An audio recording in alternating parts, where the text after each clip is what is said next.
नमस्कार फ्रेंड्स, मी ॲडव्होकेट संजय गुरव. आज आपण भाषा विज्ञानातील लिपी विचार हा घटक आज आपण अभ्यासणार आहोत.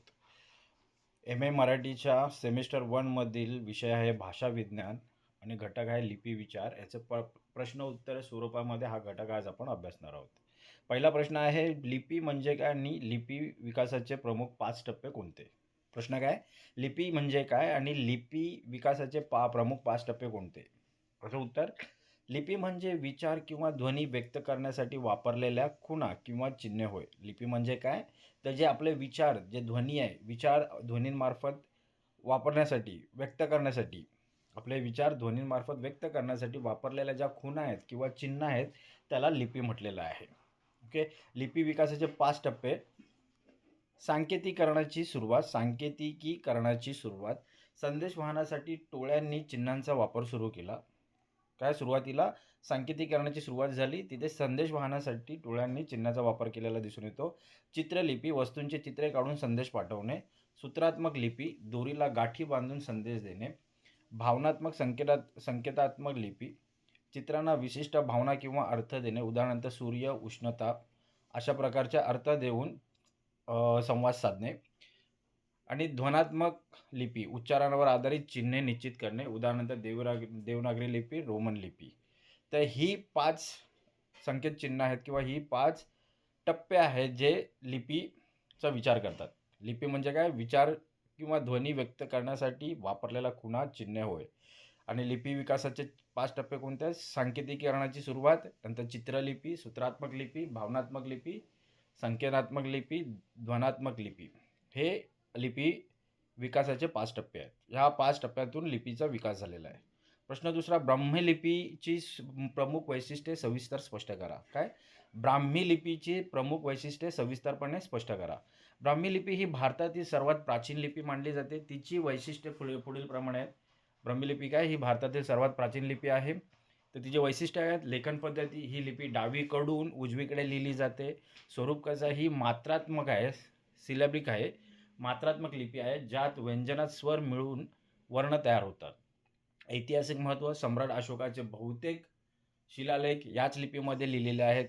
जननी ब्राह्मी लिपीला आधुनिक भारतीय लिप्यांची, उदाहरणार्थ नागरी, शारदा यांची जननी मानली जाते. काय? ब्राह्मी लिपीची वैशिष्ट्य काय? ब्राह्मी लिपी ही भारताची सर्वात प्राचीन लिपी आहे. हिची लेखन पद्धती कशी आहे? तर लेखन पद्धती, ही लिपी डावीकडून उजवीकडे लिहिली जाते. स्वरूप कसं आहे हिचं? तर ही मात्रात्मक लिपी आहे, ज्यात व्यंजनात स्वर मिळून वर्ण तयार होतो. ऐतिहासिक महत्त्व काय ह्या लिपीचं? सम्राट अशोकाचे जे बहुतेक शिलालेख आहेत, हे याच लिपीमधून, ब्राह्मी लिपीतून लिहिलेले आहेत. ही लिपी, ब्राह्मी लिपी ही जननी, ब्राह्मी लिपीला आधुनिक भारतीय लिप्यांची जननी मानली जाते. कोणती लिपी आहे? नागरी, शारदा इत्यादी लिप्यांची जननी मानली जाते. प्रश्न 3, देवनागरी लिपीला आदर्श लिपी का म्हटले जाते? देवनागरी लिपीला आदर्श लिपी का म्हटले जाते? देवनागरी लिपी तिच्या वैज्ञानिक रचनेमुळे आदर्श मानली जाते. देवनागरी लिपी ही तिच्या वैज्ञानिक रचनेमुळे आदर्श मानले जाते. आता काय आहे? तर ध्वनात्मकता, ही लिपी जशी लिहिली जाते तशीच तिचा हुबेहूब उच्चार केला जातो. ह्या लिपीचं लिखाण जसं लिहिलं जातं, ही लिपी जशी लिहिली जाते तशीच तिचा हुबेहूब उच्चारही केला जातो. शास्त्रीय क्रम, स्वर आणि व्यंजनाचा क्रम, उच्चार स्थानानुसार कंठ्य, तालव्य इत्यादी अत्यंत शास्त्रीय पद्धतीने केला जातो. शास्त्रीय क्रम काय? स्वर आणि व्यंजनाचा क्रम जो आहे, तो उच्चार स्थानानुसार, कंठ्य, तालव्य इत्यादीनुसार अत्यंत शास्त्रीय पद्धतीने केला जातो. शिरोरेषा, प्रत्येक शब्दावर शिरोरेषा दिली जाते, ज्यामुळे शब्द सुस्पष्ट दिसतात. ते हे या लिपीचे, म्हणून ह्या कारणामुळे देवनागरी लिपी ही तिच्या वैज्ञानिक रचनेमुळे आदर्श मानली जाते. प्रश्न 4, मोडी लिपीची वैशिष्ट्ये आणि तिचा उगम सांगा. मोडी लिपीचा उगम यादवांच्या काळात हेमाद्री पंडित, हेमाडपंत इथे झाला. त्यांची वैशिष्ट्य काय? ही अखंड लेखन करणारी लिपी आहे. हात न उचलता ही लिपी लिहिता येते, त्यामुळे लेखन वेगवान होते. शिरोरेषेचा अभाव, या देवनागरीप्रमाणे प्रत्येक अक्षरावर शिरोरेषा नसते. शब्द संक्षेप, जलद प्रशासकीय कामासाठी यात अनेक शब्दांची लघुरूपे, उदाहरणार्थ विनंतीचं वी वापरली जातात. तर मोडी लिपीचे वैशिष्ट्य काय आहेत? मोडी लिपीचा उगम यादवांच्या काळात झालेला आहे. हेमांत पंडित इथे झालेला आहे. त्याची वैशिष्ट्य काय? ही अखंडित लिहिली जाते, हात न उचलता ही लिपी लिहिता येते, त्यामुळे लेखन वेगवान होते. शिरोरेषेचा अभाव, या देवनागरीप्रमाणे प्रत्येक अक्षरावर शिरोरेषा नसते. शब्दसंक्षेप जलद प्रशासकीय कामासाठी या शब्दांची लघुरूपे वापरली जातात. पुढचा प्रश्न आहे, रोमन लिपी आणि देवनागरी लिपी यातील मुख्य फरक स्पष्ट करा. लिपीचा प्रकार, रोमन ही वर्णलिपी अल्फाबेटिक आहे, तर देवनागरी ही अक्षरात्मक सिलॅबिक लिपी आहे. रोमन लिपी काय, ही वर्णलिपी आहे, तर देवनागरी ही अक्षरात्मक लिपी आहे. ध्वनिचिन्हे, रोमनमध्ये ख ख ख घ साठी स्वतंत्र चिन्हे नसून ख ख ख घ असा संयोग वापरला जातो. देवनागरीत प्रत्येक ध्वनीला स्वतंत्र चिन्ह आहे. प्रमाण काय, रोमनमध्ये स्पेलिंग आणि उच्चारात अनेकदा विसंगती आढळते, तर देवनागरीत उच्चार आणि लेखन एक समान असते. ते हे अशा प्रकारे हे रोमन लिपी आणि देवनागरी लिपी यातील फरक स्पष्ट करू शकतो. काय फरक, लिपीचा प्रकार काय, रोमन लिपी ही वर्णलिपी आहे, देवनागरी लिपी ही अक्षरात्मक लिपी आहे. ध्वनी म्हणजे ध्वनी चिन्हे फरक काय, तर रोमनमध्ये ख ग साठी स्वतंत्र चिन्ह नसून ख के एच जी एच असा संयोग वापरला जातो. देवनागरीत प्रत्येक ध्वनीला स्वतंत्र चिन्ह आहे. प्रमाण, रोमनमध्ये स्पेलिंग आणि उच्चारात अनेकदा विसंगती आढळते, तर देवनागरीत उच्चार आणि लेखन एक समान असते. त्या असे फरक आपण स्पष्ट करू शकतो. पुढचा प्रश्न आहे, ब्राह्मी लिपीचे उत्तर आणि दक्षिण शैलीतील वर्गीकरण स्पष्ट करा. प्रश्न काय, ब्राह्मी लिपीचे उत्तर आणि दक्षिण शैलीतील वर्गीकरण स्पष्ट करा. 7व्या शतकानंतर ब्राह्मीचे 2 भागात वर्गीकरण झाले. 7व्या शतकानंतर ब्राह्मी लिपीचे 2 भागात वर्गीकरण झाले. एक उत्तर शैली आणि दुसरा आहे दक्षिण शैली. उत्तर शैलीत गुप्त लिपी, कुटील लिपी, नागरी लिपी, शारदा लिपींचा समावेश होतो. तर दक्षिण शैलीत तेलुगू, कानडी, ग्रंथलिपी, तमिळ, कलिंग, मल्याळम या लिपींचा समावेश होतो. काय, ब्राह्मी लिपीचे उत्तर आणि दक्षिण शैलीतील वर्गीकरण कसं आहे, तर 7व्या शतकानंतर ब्राह्मी लिपीच्या 2 भागात वर्गीकरण झालं. एक उत्तर शैली आणि दुसरं दक्षिण शैली. उत्तर शैलीमध्ये गुप्त लिपी, कुटील लिपी, नागरी लिपी, शारदा लिपींचा समावेश होतो. तर दक्षिण लिपी शैलीमध्ये यात तेलुगू, कानडी, ग्रंथलिपी, तमिळ, कलिंग, मल्याळम या लिपींचा समावेश होतो. पुढे काही टिपा आल्यात त्या पाहूया. सिंधू संस्कृतीतील लिपी टीप आहे, सिंधू संस्कृतीवर टीप आलेला आहे. संस्कृतीतील लिपी ही भारतातील सर्वात जुनी लिपी असून ती चित्रलिपी स्वरूपाची आहे. हडप्पा आणि मोहेंजोदाडो येथील उत्खननात मिळालेल्या मुद्रांवर ही लिपी आढळते. ही लिपी उजवीकडून डावीकडे लिहिली जाते. अद्याप ही लिपी पूर्णतः वाचता आलेली नसल्याने तिचे स्वरूप गूढ मानले जाते. काय, सिंधू संस्कृतीतील लिपी कोणती आहे, तर सिंधू संस्कृतीतील लिपी ही भारतातील सर्वात जुनी लिपी असून ती चित्रलिपी स्वरूपाची आहे. हडप्पा आणि मोहेंजोदाडो येथील उत्खननात मिळालेल्या मुद्रांवर ही लिपी आढळते. ही लिपी उजवीकडून डावीकडे लिहिली जाते. अद्याप ही लिपी पूर्णतः वाचता आलेली नसल्याने तिचे स्वरूप गूढ मानले जाते.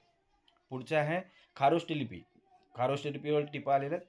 खारोष्टी लिपी भारताच्या वायव्य भागात प्रचलित असलेली ही लिपी आहे.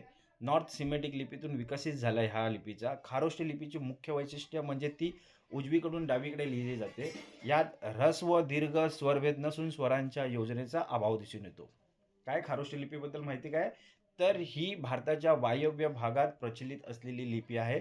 नॉर्थ सिमेटिक लिपीतून हिचा विकास झालेला आहे. खारोष्टी लिपीची मुख्य वैशिष्ट्य म्हणजे ती उजवीकडून डावीकडे लिहिली जाते. यात ऱ्हस्व दीर्घ स्वरभेद नसून स्वरांच्या योजनेचा अभाव दिसून येतो. पुढची टिप आहे भावात्मक आणि संकेतात्मक लिपी. भावात्मक आणि संकेतात्मक लिपी, जेव्हा चित्रांचा अर्थ केवळ वस्तुपुरता मर्यादित न राहता त्यातून भावना किंवा संकेत व्यक्त होतात, तेव्हा त्याला भावात्मक लिपी म्हटलं जातं. उदाहरणार्थ, डोळ्याचे चित्र केवळ डोळा न दर्शवता पाहणे किंवा लक्ष ठेवणे हा भाव व्यक्त करते. तसं सूर्याचं पण उदाहरण देता येईल. ओके, तर भावात्मक आणि संकेतात्मक लिपी काय, जेव्हा चित्रांचा अर्थ केवळ वस्तुपुरता न राहता मर्यादित न राहता त्यातून भावना किंवा संकेत व्यक्त होतात, तेव्हा त्याला भावात्मक लिपी म्हणतात. उदाहरणार्थ, डोळ्यांचे चित्र केवळ डोळा न दर्शवता पाहणे किंवा लक्ष ठेवणे हा भाव व्यक्त करते. पुढचा टिप आहे शारदा लिपी. शारदा लिपी ही उत्तर पश्चिम भारतात काश्मीर व पंजाब इथे प्रचलित असलेली ही लिपी कुटील लिपीतून विकसित झाली. शारदा लिपी काय, ही उत्तर पश्चिम भारतात काश्मीर व पंजाब येथे प्रचलित असलेली लिपी कुटील लिपीतून विकसित झाली. 9व्या शतकात राजा मेघवर्णाच्या काळात ही लिपी अस्तित्वात होती. आजची काश्मीरी आणि गुरुमुखी लिपी शारदा लिपीतूनच निर्माण झाली आहे. काय, शारदा लिपीबद्दल माहिती काय आपल्याकडे, तर ही लिपी शारदा लिपी ही उत्तर पश्चिम भारतात काश्मीर व पंजाब येथे प्रचलित असलेली ही लिपी कुटील लिपीतून विकसित झाली. 9व्या शतकात राजा मेघवर्णाच्या काळात ही लिपी अस्तित्वात होती. आजची काश्मीरी व गुरुमुखी लिपी ही शारदा लिपीतून निर्माण झालेली आहे. पुढचा टिप आहे ग्रंथलिपी. ग्रंथलिपी ही दक्षिण शैलीत ब्राह्मीपासून विकसित झालेली ही लिपी प्रामुख्याने मद्रास प्रदेशात प्रचलित आहे. ग्रंथलिपीबद्दल काय माहिती आहे? तर दक्षिण शैलीतील ब्राह्मीपासून विकसित झालेली ही लिपी प्रामुख्याने मद्रास प्रदेशात प्रचलित आहे. 7व्या ते 15व्या शतकातील ताम्रपटामध्ये ही लिपी आढळते. आजची मल्याळम आणि तुलू लिपी यांचा ग्रंथ याच ग्रंथलिपीतून निर्माण झाल्याचे मानले जाते. ग्रंथलिपीबद्दल माहिती काय? तर हे ग्रंथलिपी दक्षिण शैलीतील ब्राह्मीपासून विकसित झालेली ही लिपी प्रामुख्याने मद्रास प्रदेशात दिसून येते, प्रचलित होती. 7व्या ते 15व्या शतकातील ताम्रपटांमध्ये ही लिपी आढळते. आजची मल्याळम आणि तुलू लिपी याच ग्रंथलिपीतून निर्माण झाल्याचे मानले जाते. पुढचे टिप आहे लिपी विकासात सुमेरियन किलाक्षर लिपीचे स्थान. काय? लिपी विकासात सुमेरियन किलाक्षर लिपीचे स्थान. जगातील लिप्यांची जननी म्हणून सुमेरियन किलाक्षर लिपीकडे पाहिले जाते. इसवी सन पूर्व 4000च्या सुमारास ही लिपी अस्तित्वात होती. सुरुवातीला चित्रात्मक असलेल्या या लिपीतून पुढे जगभरातील विविध लिप्यांचा विकास झाला असे मानले जाते. लिपी विकासात सुमेरियन किलाक्षर लिपीचे स्थान काय? तर किलाक्षर लिपी ही जगातील लिप्यांची जननी म्हणून सुमेरियन किलाक्षर लिपीकडे पाहिले जाते. इसवी सन पूर्व 4000च्या सुमारास ही लिपी अस्तित्वात होती. सुरुवातीला चित्रात्मक असलेल्या या लिपीतून पुढे जगभरातील विविध लिप्यांचा विकास झाला असे मानले जाते. तर मित्रांनो, आज आपण भाषा विज्ञानातील लिपी विचार हा घटक प्रश्न उत्तरे स्वरूपामध्ये अभ्यासलेला आहे. तर हा घटक अधिक चांगल्या प्रकारे समजून घेण्यासाठी हा व्हिडिओ तुम्ही वारंवार पहा, जेणेकरून या घटकाचे मुद्दे आपल्याला स्पष्टपणे कळतील, चांगल्या प्रकारे समजतील. असेच व्हिडिओ पाहण्यासाठी आमचं चॅनल सबस्क्राईब करा, लाईक करा, फॉलो करा आणि आपल्या प्रियजनांना, मित्रांना पाठवा, जेणेकरून त्यांनाही विशेष माहिती मिळत राहील. तर आज आपण इथेच थांबूया. धन्यवाद.